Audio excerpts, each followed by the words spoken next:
Good morning, Facebook lands. This is Mike George coming at you live from beautiful Natchez, Mississippi still. It is that magical time of the morning when we can still call this Facebook After Dark before sunrise. And I'm here at the beautiful, Natchez Bluff. I have to say, I'm blessed. I know sometimes through the looking glass of Facebook land, things look a little bit rough here for moi. And I think I went on in a post about how sometimes I think Facebook, we all know how the looking glass of Facebook works. Good morning. No. Oh shoot, he's finding something good in there. That's all right. Sorry about that. Have a good one. Good. But anyways, I think I waxed a little bit, just frustratingly on Facebook the other day in writing, which, yes, about the word homeless and what that, all the stigma and all the despair that entails. I have to say though, I feel like it really does a disservice. It really does a disservice to people who are really suffering when people call me homeless. Well, I mean, I guess, and as I've said in that post from a couple of days ago, if you really want to consider me homeless in the sense of the word, I've been homeless for years, and that includes times in which I've been housed. I think sometimes people, what kind of annoys me is that. I think a more proper word to describe the situation would be the word houseless. And houses are just houses, okay? A home is something a little bit more sacred. Hey, good morning. And I used to think that I could call anywhere home. This is home. Natchez has become my home. Now I still have yet to put a down payment on something here or whatever, but oddly enough, I have felt more at home in Natchez than I have in a lot of other places, including Portland and Alexandria. And that's, it's been rough here. I'm not going to try to sugarcoat things too much. I mean, I've been waiting on pins and needles for 5 backlogged unemployment checks, and of course my tax return, which, to be fair, it's not Uncle Biden's fault that I'm still waiting on a tax return. I think that typically takes about a few weeks to process, and it's the government. I don't expect things from the government to be fast, mind you. The federal government's usually pretty good about getting me things on time, though. So I mean, they tell you 21 days until you file to after you file. So they're still within the acceptable window, I believe. Out. There goes my cigarette out. But you know what? I often compare, like I said,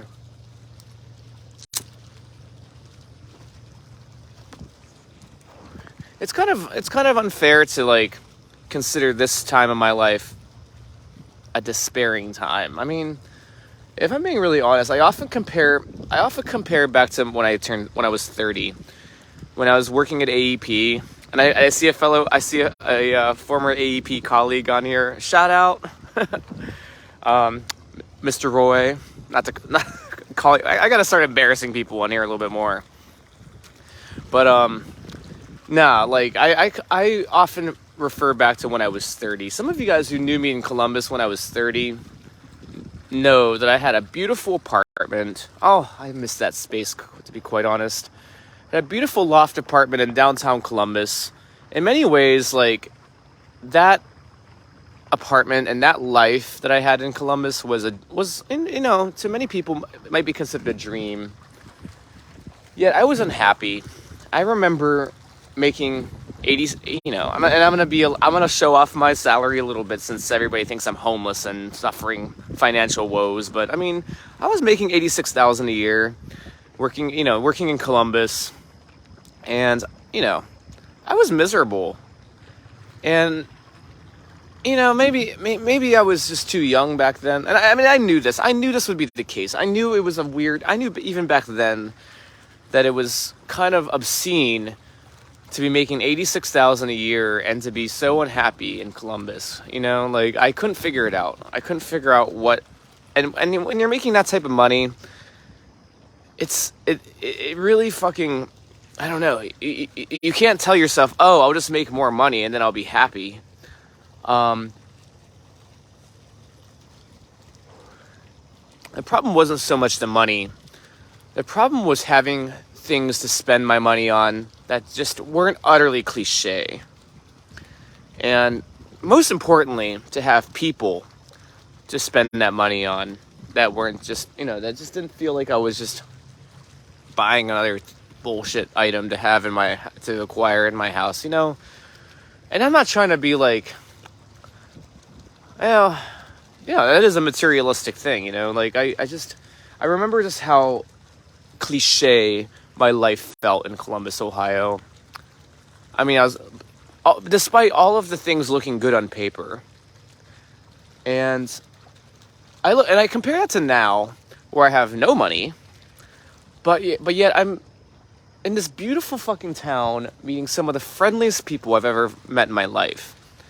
I mean, God damn it, you saw probably before just like two random townsfolks, say hello to me, like just walking, doing their morning walk. Like that's the type of town this is, and like, man, it gives me a lot of. It really, places like Natchez give me a lot of inspiration, because Natchez is almost exactly the size of Steubenville, Ohio. And yet when I look around me, I mean, not too much to look at right now. Actually, there's a lot to look at. We got this beautiful grand hotel here. We got the fountain. It makes me really happy that they keep this fountain running.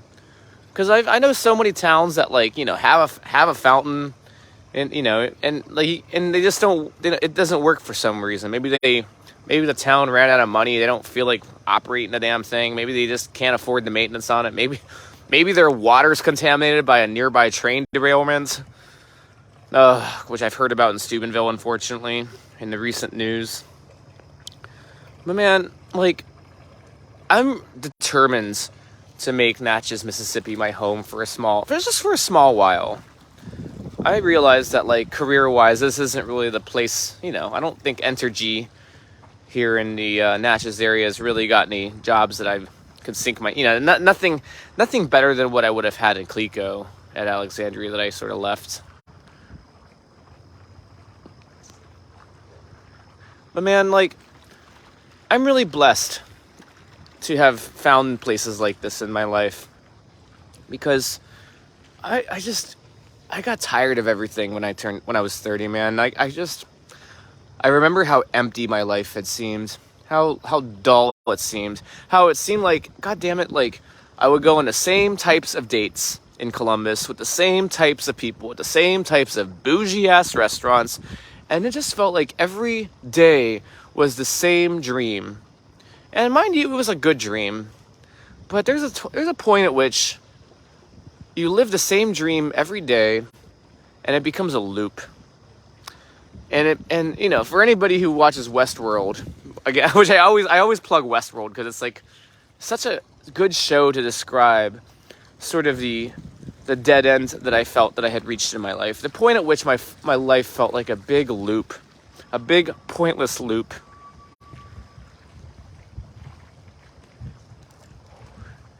And I've never been suicidal or anything. Thank the fuck God. Somehow, and I have to say, I'm proud of myself for weathering a lot of the adversity that I've faced. And I don't want to try to hype up my struggle, because my struggle is nothing compared to what a lot of people, even just people around me, other so-called homeless people around me, face.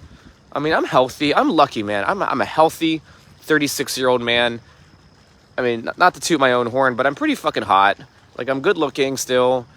I'm in great shape. I'm in perhaps the best shape I've ever been in my life.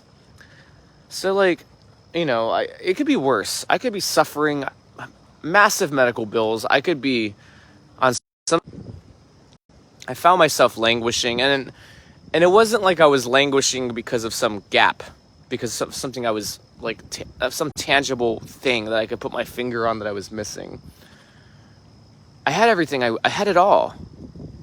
Yet, I think having it all sometimes, I think there's a point at which when you have it all, but you don't take whatever that all is, you don't take it for what it's truly worth.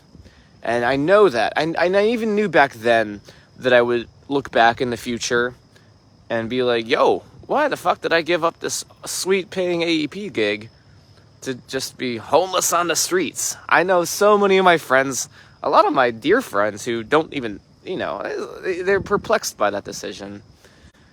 But I'm glad, but I don't regret it.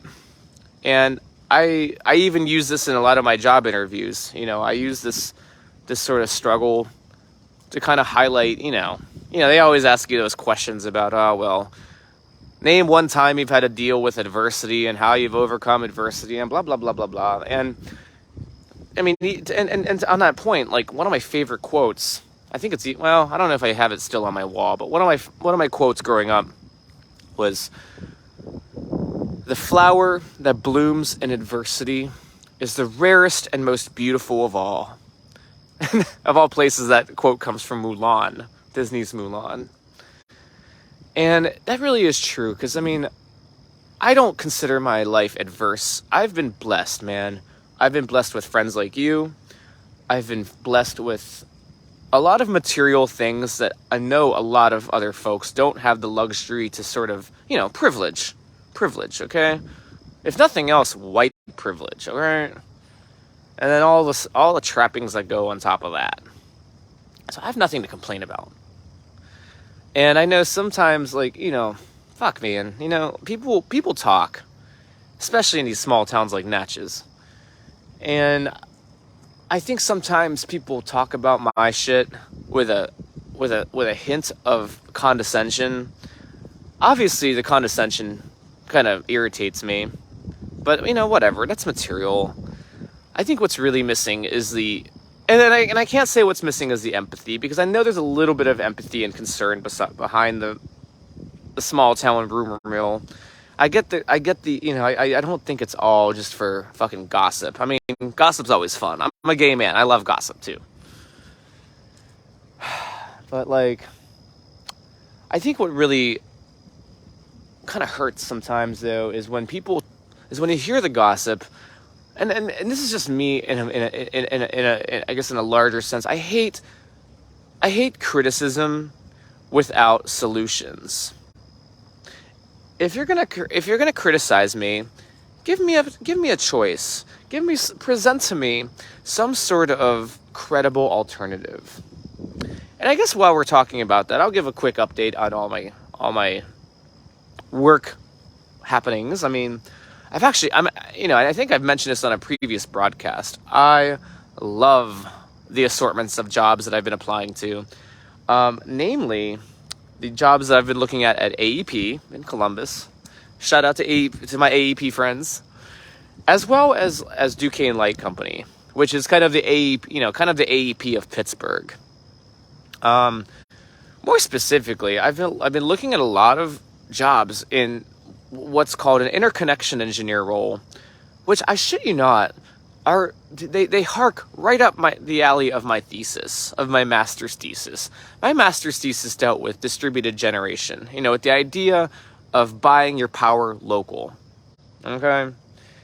And back then, when I was at McGill doing this thesis in about 2009, 2010 timeframe, distributed generation, now they call it DER, which is distributed energy resources. Back then, that was still a relatively new thing. And now I'm seeing jobs popping up all over the place, like Pittsburgh, Columbus, but really all over the country, Detroit. And these jobs are doing exactly what I did in my master's thesis. Mind you, not on a theoretical basis, but in a practical, hey, we are getting new customers connected. These are customers like Walmart that perhaps have a solar panel on their roof they want to sell power back to the company, back to the utility, or even a large car dealership. I'm getting this is the type of work that I'm seeing kind of come online in my field, and it's wonderful. And I don't think there's been a better time, at least in recent memory, for me in terms of a job seeker, looking at jobs in my utility domain. I mean, I told myself, and 36 years old, I told myself, I was looking at kind of getting out of the utility business and trying to do more of my own thing, whether it's this nonprofit Crimson Rouge Studios, which shout out to the Crimson Rouge Studios. There's a link on the bottom to donate. No, but I don't want this Crimson Rouge Studios thing. I know has probably been an annoyance on one hand, because it sounds like I'm just doing nothing but asking for money and using Crimson Rouge as a sort of a front to collect money for my own shenanigans, courtesy of y'all. And by the way, thank you to those who've actually donated through the site and then actually taken it. Or and mind you, I hate fundraising pitches, because most of the times folks don't have money to give, or like they have money that they have budgeted aside for a lot better shit. But like, it's more so the mission of what we're trying to do in Crimson Rouge, and I think I've mentioned on previous broadcasts the struggle I've had with kind of honing the mission of Crimson Rouge and making it relevant, making it something that sells, not just selling for getting money from people, but selling for the need of the organization. And a lot of the organization, a lot of what I'm doing with Crimson Rouge, and I think something I'm going to do here in the next coming months, especially before springtime hits, is I'm going to make some job postings. I'm going to put out some job postings in the Crimson Rouge Studios group. So actually, if any of you guys are on the market for some nonprofit work, I'll be paying $25 an hour. So that's a pretty good rate for nonprofit work, I would say. But I'll be looking for some folks to really, I'll be looking to kind of replace my board, essentially. Not because they're bad people or whatever, just because I think it's been since 2020 that we've had a lot of these folks, and some of them have moved on to bigger, better things in their career, and I haven't heard from them a lot, and that's okay. I don't expect people to put aside their own career ambitions just to do Crimson Rouge.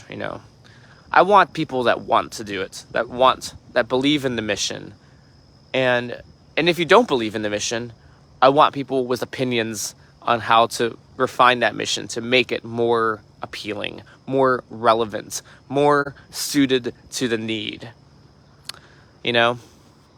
But I mean, this Crimson Rouge thing is really my baby. And people, probably the same people that thought it was bizarre of me to leave AEP back in 2016, or I guess that was 2016. Wow. A lot of these folks are the same people that kind of look at my decision to leave Clico. And mind you, the decision to leave Clico was a much, much, much easier decision. I mean, I was pulling 50 hours a week there, making the salary of 40 hours a week, and making a much lower salary. I mean, since I already put out numbers, we'll just put it out there. I mean, it was $77K. I was making $77,000 at Clico, which was probably my lowest paying job that I've had in my career. If we compare like 86,000 with AEP, 100,000 with Portland General Electric, I guess Ciotti, my Montreal job, would be that would be the lowest, because that was in Canadian dollars. That was a 70,000 Canadian dollar a year role. But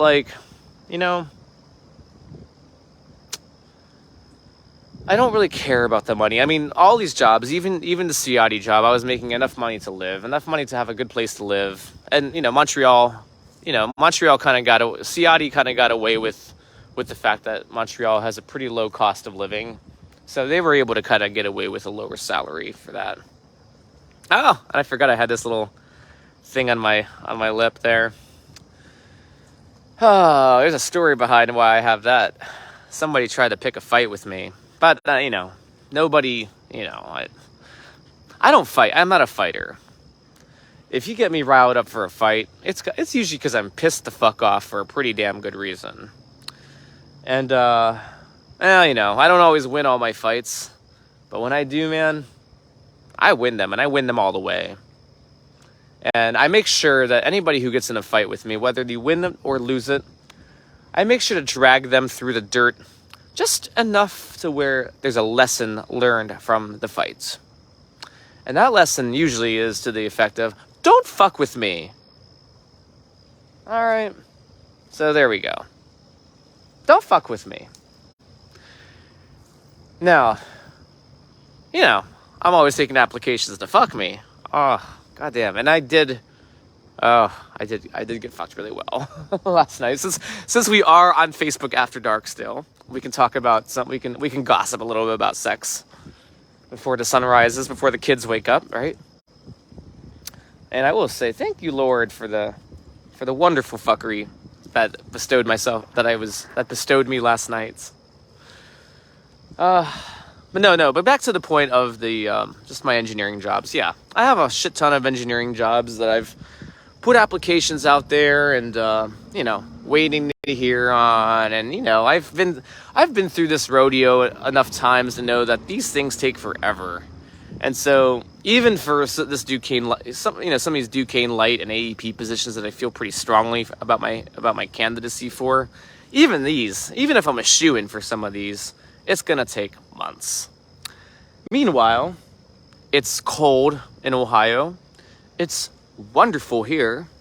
In fact, here, let's take another little gander actually at the... I have to look at my thermometer, but I would venture that, in fact, let's walk over to the Mississippi. Let's take a look at the Mississippi here. Over the bluff. Oh, I love this fountain. God damn. It's really a joy and a privilege to be able, even if it's just like a homeless man running around Natchez here, it's really quite a blessing to be able to walk around town to something like this. And look, guys, there's actually there's a river, there's a boat on the river. I'll be damned. This is actually my first time seeing a river boat ported down there. So kind of reminds me of when I used to kind of mill around San Diego. San Diego is such a wonderful place. But it's got all the Marines. It's got all the Marines, boys. It's got a big Marine base there, and I think even a naval base there. And so, it was always kind of fun to see who was ported there. And then, of course, these ships are inhabited with hot boys usually looking for a good time in some unfamiliar city. Much like me right now, I guess, if you think about it. Much like Alexandra, you. My Canadian sailor heartthrob, who I'm pretty sure doesn't give a fuck about these Facebook Live videos to even know that I would call him out on air. So, to Alexandra Ryu, je t'aime, je pense, I can't even. I'm not in Louisiana. I'm not obligated to speak French anymore. Fuck it, but. I love you, Alexandria. God damn it, not Alexandria. Alexandra. Alex. Woo. Alex is oh god damn it. I'm gonna embarrass him a little bit. Why not? He's my Canadian sailor heartthrob who, if we break out into war with China in the Pacific Ocean, I'm gonna get on a boat with him and pick up a gun and fight on behalf of my home country of Taiwan. That'd be fun. Taiwan, Canada, and the U.S. side by side. Arms in arms. Brothers in arms. Anyways. You guys are boring as fuck. No comments left. I bet you half these people watching are hotel staff from other Natchez hotels that are keeping an eye on me, wondering, we need to secure those. We need to secure those side doors. Because I've had the weirdest, I've had this funny thing happen where my last half dozen or so Facebook requests on Facebook have been from hotel clerks. And I can't help but wonder how much of it is espionage. And maybe I'm just being paranoid, I'm sure. I would, God damn it, if I am the biggest concern that the hotel staff around Natchez has, then man, there needs to be a lot more crime in this town. No, I'm just kidding. I'm just kidding. And like, I feel bad. I should probably watch myself saying that. I already know that I already know that the Natchez police watches this shit. I already know I'm on their radar. It's really fun. Like, God damn it. I grew up, for anybody who knows me from my childhood, they might remember that, God, our neighborhood played these massive games of hide and seek that we called Relivio. And I love the whole cat and mouse game. That's half the reason I troll these people on Facebook. I don't mean it out of disrespect to anybody, but like, God damn it, like the police department. And you know what? Let me just say about the police department here, because I know I've talked shit on the Natchez PD, but I have to give a shout out to Officer Carter. She's like this. She's probably younger than me actually. She's like this. If I had to guess, I would peg her at like. She's a 20-something-year-old black woman, black female cop. And I have to say, first of all, I love the black female cops around here. Like, it gives me a lot of... I mean, I'm a white man, okay? So, I mean, like, I can only imagine what it would be like if you're actually black. Having to fear, having to worry and watch your back with all this police brutality shit you see on the news. But, the Natchez PD, the Natchez PD and the sheriff's office here, they both do fine work. And they really are respectful cops around here. Like I spent some time. That's kind of where these wounds come from. The Adams County Sheriff's Office jail. There's a whole other story with that you'll have to stay tuned for on the next broadcast, where I explain why I was in jail for 3 days. But I mean, again, sounds worse than it really is, And the nice thing about jail as a homeless person is you don't have to worry about where you're going to sleep. And the food, I know it sounds bizarre to say this, but I think I've had some of the best jail food of my life at the Adams County Sheriff's Office jail. Oh my God. I mean, first of all, that Sheriff's Office jail is run by black women. And I kind of joke about Black Karen. About the black Karen that rules over all of the white Karens. But there is obviously a black Karen in charge of the law enforcement around here. And that really honestly gives me a lot of peace of mind. Kind of like the same peace of mind that, a lot of y'all had when I don't know, it was a similar feeling when we were getting our first black female Supreme Court justice, or our first black female vice president, Kamala Harris. It was that same feeling that, like, God damn it, if there's anybody who can be competent these days in jobs of government, it's the black women, because they're the ones who just don't take bullshit. They're done with the bullshit that all us white men have kind of espoused for the last, who the fuck knows, 200 years, we'll say. And I guess allow me to be the person to say it. The era of the good old boys, of white men being in charge of everything, is done. Thank the fuck God. Because Lord knows they've destroyed, need I say more about what the incompetence of the white male dominated, era of hubris and incompetence has done to our world? And I know the joke has always gone, it's going to be the white guys that fuck everything up, and then the black women that have to clean it all up. And I don't say that to like reduce black women down to that point. I mean, black women are doing some amazing things that don't rest on the shoulders, the weak, crumbling shoulders of white men. They're doing things. I mean, it's like I said, the sheriff's office here, the law enforcement here in Natchez. You can tell that it's run by a couple black Karens. One of those black Karens I've gotten to know quite personally. Her name is Officer Washington. She works at the Natchez PD. She was a godsend, and she just, yeah. I mean, sometimes when I'm on the wrong end of the law, it's good to know that at least those bitches are the law. They've treated me respectfully. I mean, they put me in my place. I'm a white man after all, right? But no, they put me in my place in a way that I have to say I I kind of admire a little bit. I'm a little shit. I know that. Sometimes I gotta be put in my place. And if I'm being really honest, I like to be put in my place sometimes. Like, I'm an instigator. I'm an instigator. I'm a power bottom who likes to be fought a little bit. I like to fight. I like to fight. As long as the fight is done respectfully, and as long as nobody gets like hurt.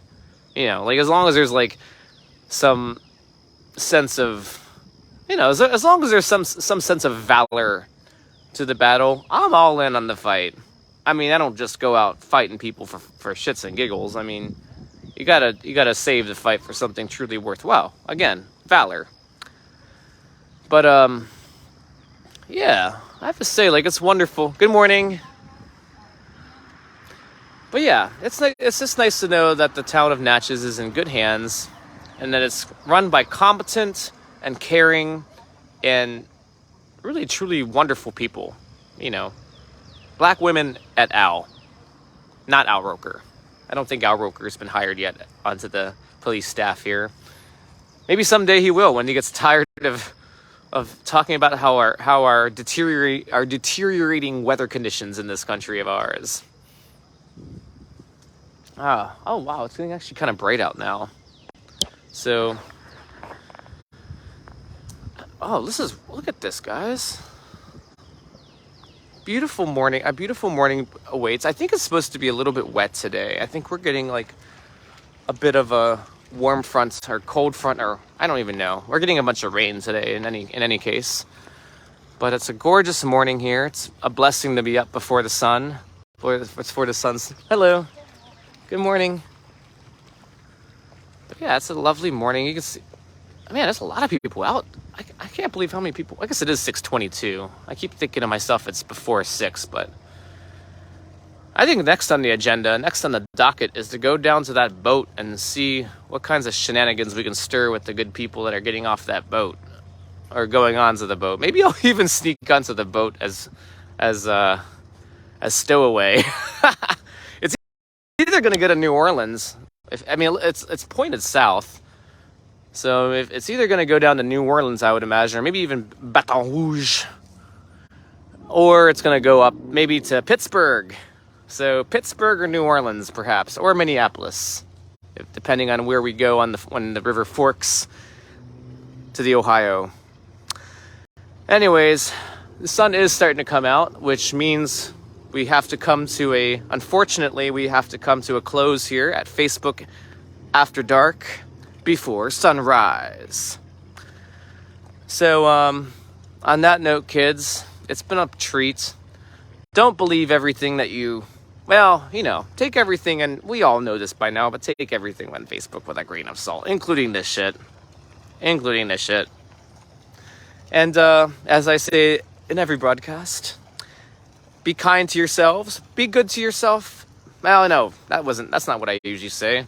Take care of yourselves, and take care of somebody else. Happy Thursday, y'all.